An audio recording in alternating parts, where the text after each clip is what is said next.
తండ్రి ఉంటాడమ్మా, ఇంకో తల్లి ఉంటుంది, వాళ్ళకి ఐశ్వర్యం ఉంటుంది. కానీ వాళ్ళు ఏం చేస్తారో తెలుసా, మనమే అన్ని తినేస్తే పిల్లలకే ఉంటుంది, మనం జాగ్రత్తగా ఉండాలి అని వాళ్ళు పండక్కి బట్టలు కొనుక్కోవడం మానేసి పిల్లలకు కొట్టారు.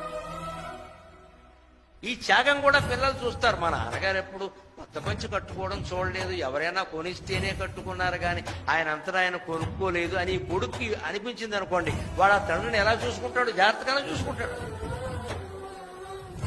ఆకాంక్షిత బుద్ధి అంటే ఇది ఉంది, ఐశ్వర్యం ఉంది, కానీ పిల్లల కోసం అట్టి పెట్టదలుచుకున్నాం మనం. అందుకని కొన్ని ఖర్చులు తగ్గించుకుంటాం. మనం సినిమాకి వెళ్ళడం మానేసి వాళ్ళని పంపిస్తాం. కొత్త దంపతులు ఇంట్లో ఉన్నారు అంటే పెద్దవాళ్ళు కొన్ని కోరికలు మానేసుకుంటారు. వద్దు వాళ్ళ కుర్రాళ్ళు వాళ్ళు సరదా పడుతున్నారు, వాళ్ళు వెళ్ళనేయండి, మనం ఎందుకు, మనం కూడా పెడితే హోటల్ బిల్లు ఎక్కువైపోతుంది అని వీళ్ళు నాకు ఈ పూట తినాలని లేదురా అని తల్లి ఆగిపోతుంది. ఎందుకంటే డబ్బులు ఖర్చు అవడం ఇష్టం. ఎన్ని కోట్లు ఇచ్చి ఆ తల్లి రుణం తీరుస్తారమ్మా?